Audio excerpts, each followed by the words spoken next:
Camp is camp. It's tough, but it's for me to want to push myself. This is what I do, this is what I live for. I'm ready for battle. I feel like I'm getting stronger, and I feel by the time the fight comes, I'll be at peak performance. One more. One more. Beautiful. Good. That's what we've got to bring him on to. Nobody can take that. Unbelievable how far and how wide sports can take you and the things that you get access to. Anthony Joshua has officially kicked off his first day of training camp for his blockbuster showdown with Jake Paul, now targeted for December 19th. With the fight finally confirmed, Joshua isn't wasting a single second, entering camp with razor-sharp focus and the mindset of a former heavyweight king hungry to dominate again. Jake Paul, despite his controversial climb from YouTube fame to professional boxing, has proven he can command global attention. But this time, he's stepping into the ring with a seasoned powerhouse, one armed with real, world-class championship experience. I'm feeling energized, I'm feeling refreshed. So yeah, come inside, have a look what's going on. Tough training, tough lifestyle, rough and tough. But listen, how else would I want it? I love it. So what am I bringing differently? I wouldn't say a new mindset, but definitely like a new perspective. But ultimately, everything new has to lead to a win. So yeah, that's what I'm focused on right now, just winning. With training camp, it's grueling, like there's no doubt about that, but you just need to have a clear mind and be optimistic and run towards challenges every day. And that's how I'm able to get through, is just the perspective I have on what suffering looks like.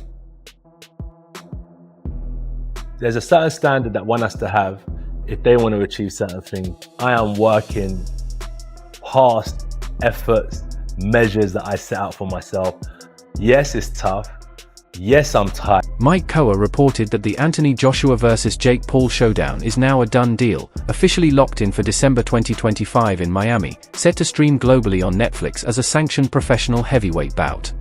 Earlier that Anthony Joshua still didn't have an opponent for his next fight, but he was thinking of still fighting before the end of the year. And we've got some breaking news for you now, because we're hearing that AJ is in talks with Jake Paul over a deal for a heavyweight fight in Miami next month. Of course, the YouTuber Paul has already fought the former heavyweight champion of the world, Mike Tyson, and beaten him. And he's now in talks with Anthony Joshua with a view to the two of them fighting in Miami. Eddie Hearn has pushed back on those claims. He also confirmed the fight himself, making it clear that it will take place under full Queensberry rules, not as an exhibition. He firmly shut down any talk of modified conditions like oversized gloves or shortened rounds, stating they'll use standard 10-ounce competition gloves, the agreed number of rounds, and follow the complete professional boxing framework from start to finish. Ring Magazine, Anthony Joshua, your man, and Jake Paul are finalizing a deal for a December heavyweight fight in Florida. True or false? I mean, the gun was jumped a little bit and fired early. There have been conversations. For us, we were flirting with the idea of having this little 8-round fight this year. Not with Jake Paul, by the way, because he was fighting Gervonta Davis. Yeah, that's no. But we were going to go on a other card somewhere. You wouldn't have really heard of the person we were going to fight. But AJ wanted to go through the motions, wrap the hands, and just gear up to what is really in the works with Turki Al-Sheikh, which is 2 fights in 2026, and that includes Tyson Fury. That's the plan for Turki Al-Sheikh. We received a phone call from Nikisa Baldirian, from MVP, who, by the way, we've spoke to a few months before talking to us about the fight, and he said, look, would you want to fight Jake Paul? And I said, listen, I don't want to just be a publicity muppet for you, you know, telling everybody that you offered the fight to Anthony Joshua. If you're serious, we can discuss the numbers, and if there's a chance for us to run out in December and, you know, take care of this bloke and get him out of the boxing world and make several tens of millions in the process, of course, we will consider it. And that's basically where we are at now. And do the numbers stack up? Of course, I mean, like, you know, it's difficult to have this conversation. I think sometimes you just need... He told Sky Sports that they have zero interest in exhibitions. If Jake Paul wants to fight, then it will be a real fight at a contracted weight, no shortcuts. At the same time, Hearn warned that the deal still isn't fully finalized. He described the chances as a true 50-50, admitting there are still many conversations and details that need to be resolved before anything becomes official. For Jake Paul, you know, I've got the general feedback is the boxing world saying, please, AJ, go in and evaporate this young man from the boxing world so we can all get on as normal. You've got Jake Paul fans thinking bizarrely they can beat Anthony Joshua. And the most bizarre thing out of everything is that Jake Paul genuinely believes he will beat Anthony Joshua. I think that's the only reason we're going to see this fight. But I truly believe you're going to... Hearn described Paul as bold and crazy enough to chase this fight despite Joshua being a true heavyweight monster, noting the massive payday waiting for both men. But he didn't hold back on the danger, stressing the brutal reality of throwing an inexperienced fighter like Paul against a fully seasoned AJ. He called it a potentially catastrophic mismatch, one that could end Paul's career, whether literally or in every practical sense. Joshua 50-50 fight, what do you make of that? Yeah, I just said in another interview, great if it is. I mean, if it is, then you've got no problem seeing it. But when AJ, I mean, decapitate's a strong word, but you know, when he renders Jake Paul unconscious like he did to Francis Ngannou, don't then say, oh well, it was Jake Paul. Do you know what I mean? I mean, when AJ beat Francis Ngannou, Ngannou just had a fight that could have gone either way with Tyson Fury. Then AJ poleaxed him and everyone just said he's just an MMA fighter. Do you know what I mean? Jake Paul's not Francis Ngannou. But as I said before, if you want to see Jake Paul exit the boxing world... However, Hearn has admitted that Paul's entire strategy revolves around calling out professional boxers who can deliver massive paydays, making each matchup as lucrative as possible. Watched Jake Paul the weekend. I feel a bit dirty saying that because I'm not a fan of his, but he did say after the fight that he's sort of having DMs or he's dropping text messages to AJ. They're having a chat about a potential fight. What's your view on that, Eddie? Well, look, he's calling out Gervonta Davis, who is a 135-pound lightweight, and he's calling out Anthony Joshua, that's a heavyweight monster.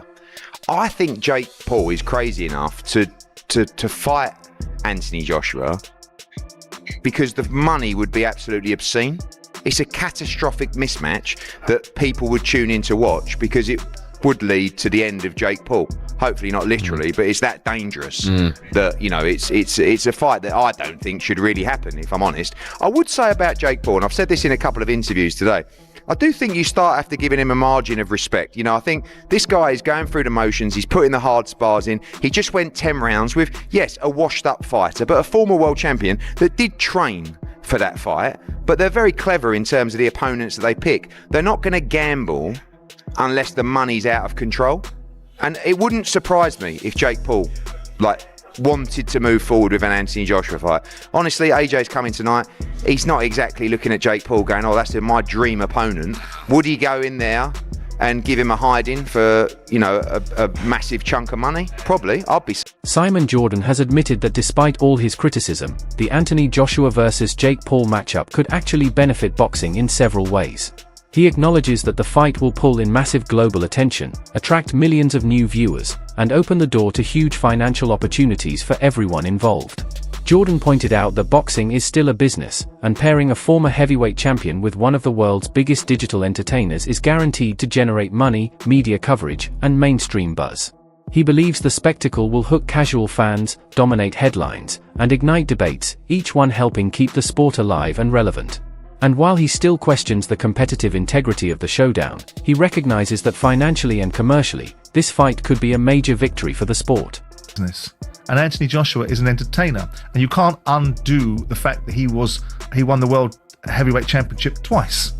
And he fought in some great fights. So why does he need this? Because he's in the business of entertainment. And if an opportunity is presented to him and someone wants to say that we can monetize this to the huge levels that are potentially available, why wouldn't you? It's a walk in the park. You see, you're not having Saturday night. Because I know many people wouldn't have this. But I'm not having... Because this isn't a proper fight where a Saturday night is. But I don't think this is a proper... I don't think that I would ever consider having a debate about whether Anthony Joshua versus Jake Paul is a proper fight between two bona fide champions. I think Jake Paul is someone that's creating a lot of opportunity for himself and using sport as the anchor for it. And would I watch it? No. And do I value it? No. But when I'm asked to be confronted with a fight between two legends' sons and then get involved in all of the nonsense that goes... Simon Jordan also targeted the Conor Benn versus Chris Eubank Jr. fight, arguing that the entire promotion relied heavily on nostalgia rather than genuine sporting merit. He said the matchup was being sold on the legacy of their father's legendary rivalry in the 1990s instead of what the fighters had actually achieved in their own careers. Jordan criticized promoters for weaponizing history to mask the fact that the fight didn't make sense competitively, especially with Ben moving up in weight and Eubank Jr. coming down dangerously. Meanwhile, Simon argued that this matchup is a blatant cash grab, not a serious competitive fight, a mismatch between a former heavyweight champion and a social media star, which he believes undermines the integrity of boxing. Jordan questioned whether such a fight should even be sanctioned, worrying about the physical risk to Paul and warning of long-term damage to Joshua's legacy if he goes down this route. The level that they've operated in their careers, and that's one of my issues around the Conor Benn Eubank fight. This fight over here with Anthony Joshua, I know what this is. No one can dress this up. This is a turd that will get polished into a huge pile of money. And if you know that from the outset, Yeah. so I don't have any illusions about it. Neither does anybody else. Nobody thinks that this is a real fight. Nobody thought, I mean, Spencer tried his very level best and will never try it again to convince us that Mike Tyson versus Jake Paul. Yeah. Well, this is something similar Yeah. for different reasons. Anthony Joshua is still a live heavyweight, and if Yeah. he hits Jake Paul's going to get hurt. Yeah. And some people might think that's a good thing to happen to him, to learn his lesson. But he is also now fighting. He's got a fighter's license. And the question should be along the lines of what Chris Eubank Sr. was raising. Is it right? Is this appropriate that a high-performing supreme athlete like Anthony Joshua, whose only real challenges now are probably in his mind, because physically he can operate at the highest level if he still chose to, should be stepping in against someone like Jake Paul that does not have the skill set to deal with the kind of power and expertise that Anthony Joshua has? And should boxing be sanctioning this? This is the bigger question. Oh, that's true. That is true. Having said all that, Netflix tell us 60 million households worldwide tuned in live to see Mike Tyson take on Jake Paul. Why would Jake Paul end up fighting? Further fueling the hype, boxing legend Roy Jones offered an unexpected perspective on the Jake Paul versus Anthony Joshua fight, one rooted more in caution than spectacle. He stressed the bout must make sense for Joshua both competitively and financially. Here, and Anthony Joshua, there's rumours circulating he could be fighting Jake Paul next. One, do you think it's good for boxing? And two, do you think the fight will happen? I think it's great for boxing. I think the fight will happen. AJ is 1-0 against these guys that come in to these boxing careers late. So why not? He's a perfect guy to take him out too. He took Ngannou out. Why would he not take Jake Paul out? And for him, he'd probably make more money fighting Jake Paul than he will fight anybody else that he can fight right now. So why would he not do it? I mean, not that he needs the money right now anyway, but if he's going to do something, if you want to get a good win to put him back on the scene, that's the problem. Dave Ferrer and Spencer Oliver discussed a rapidly escalating public debate over whether Anthony Joshua might fight Jake Paul. These discussions intensified after Saudi boxing Supriyo Turki Alshik hinted at giving the fight the green light during a TalkSport appearance at Wembley. Alshik confirmed Paul has verbally accepted a bout and expressed his desire for Joshua to dismantle Paul in a 991-style mismatch, calling it a win-win test of legitimacy on both sides. Want to smoke? I mean, he's got to be an idiot if he does, because Anthony Joshua, let's use this as a comparison. Francis Ngannou called Anthony Joshua out after pushing Tyson Fury the way that he did, and he looked at that and he went in there and he iced him in 2 rounds.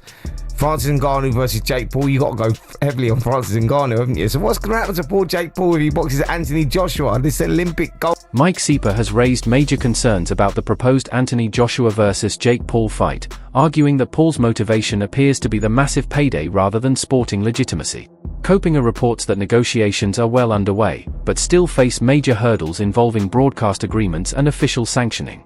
He emphasized that Joshua is a huge leap in size, power, and elite-level experience compared to anyone Paul has faced, making the matchup potentially dangerous. According to Kopinger, the commercial appeal may push the fight forward, but it comes with serious questions about Paul's safety, credibility as a boxer, and the integrity of the event itself. Story on Ring Magazine: Anthony Joshua and Jake Paul are finalising a deal for a heavyweight fight on Netflix in December in Miami. Sources tell the Ring Magazine's Mike Coppinger. What do you make of that? Well, Anthony Joshua is talking about wanting warm-up fights before going into bigger fights, but look, it's prize fighting at the end of the day, and the way that Joshua will see it, and Matchroom and all the team, the fans won't like this, by the way. I don't like it No, either. I don't like it either. But the way that Joshua will see it is as a money grab. He'll see it as an easy money grab, but at this stage of his career, is it a fight he should be taking? Nah, definitely not. Yeah, but it shouldn't be licensed. because it's a Meanwhile, Paul's promoter, Nikisa Badarian, has directly addressed concerns over the physical disparity between Paul and Anthony Joshua, saying, size-wise, we can get comfortable with it. Reported to weigh around 215 to 210 pounds compared to Joshua, who tipped the scales nearer 252 pounds, Badarian argued Paul's strength and rapid growth make the matchup viable. He stressed that Paul's experience at heavyweight facing opponents like Mike Tyson and his rising ring development leave him feeling confident margin-wise. Across the boxing world, professionals have consistently expressed concern over the legitimacy, safety, and legacy of this fight. While some acknowledge the commercial opportunity, very few see it as a credible contest. The losses are against Alexander Usyk. Usyk weighed in at 220 pounds for those fights. Jake is not Usyk, a lot more years of experience needed to get to that level, but Jake walks around between 208 and 210, and he fought Mike Tyson at 228 pounds. So I think size-wise, we can get comfortable with it, and I think experience-wise, Jake is learning very fast and growing, and Joshua is a little long in the tooth, so it could be a very interesting matchup, and we're actively discussing it with Matchroom. Past Jake Paul, Anthony Joshua, as much as he's a monster, he's got a weak mind, hasn't he? So Jake could end up getting into it because Jake's got everyone eating out the palm of his hand. He's a very clever man. So you really think he's got a chance? Why wouldn't he have a chance? Look how confident he is. Mate, come on. Like, Anthony would have all the pressure in the world, and if Anthony didn't do him with the first few punches, he'd start doubting himself in his head, because that's what he does. But no, Anthony should win, shouldn't he? But what do you make of Tyson Fury saying that he's going to put $1 million bet on Jake winning by knockout? Tyson to leg it, lad. He's retired about 50 times. What's he on about, mate? Just tell him to leg it, and I'd love him. If he walked in here, I'd obviously... At one point, you were good friends. I'm still good friends, but obviously if he walked in here, I'd act like I'm not talking about him, but then on the camera I'm talking, you know? Is this not what we're on? Fair enough. Is everyone not fake, or no? We all... What are we on here? Are we all acting like we don't hate each other? Like, come on. Like, what? You're on absolute smoke today. Former world champion George Groves has also dismissed the idea of Anthony Joshua fighting Jake Paul, seeing no sporting value in it. He argues Joshua deserves meaningful bouts with legitimate contenders, not crossover spectacles. Groves labeled such a fight as low risk, low legacy, and insists that Joshua should retire or wait for a mega fight with Tyson Fury, which he describes as the only matchup that truly matters for his legacy. Trying to convince people that he's a legitimate boxer. He's not a legitimate boxer. You've picked someone who was a professional boxer, whose dad was a legend of professional boxing. You might as well pick... The clash between Anthony Joshua and Jake Paul represents everything boxing is wrestling with in the modern era. The tension between pure sporting competition and commercial spectacle. For Joshua, it is a chance to secure a massive payday and reinsert himself into the global spotlight after setbacks in his heavyweight career.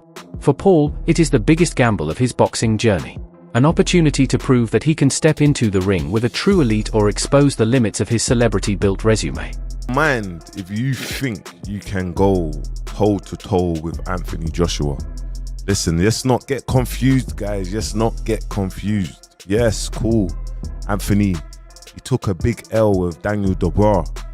But Daniel Dubois is not no joke, bro. He's not a joke. You know what I'm trying to say? He took an L there, but Jake Paul, I got the utmost respect of what he's done, how he's managed to navigate through the boxing world. Like, bro, it's so mad. And I can see this is like a 90%. It's happening, it's positioning, it's marketing already. Like, why would you see Jake Paul go face to face with Alexander Usyk if it's not to position for a fight for Saudi? Obviously, Jake Paul's gonna fight Anthony Joshua. There's possibly gonna be a Usyk against Tyson Fury. Free, because obviously the last two were so close, but you never know. It can also be a Usyk against Derek Chisora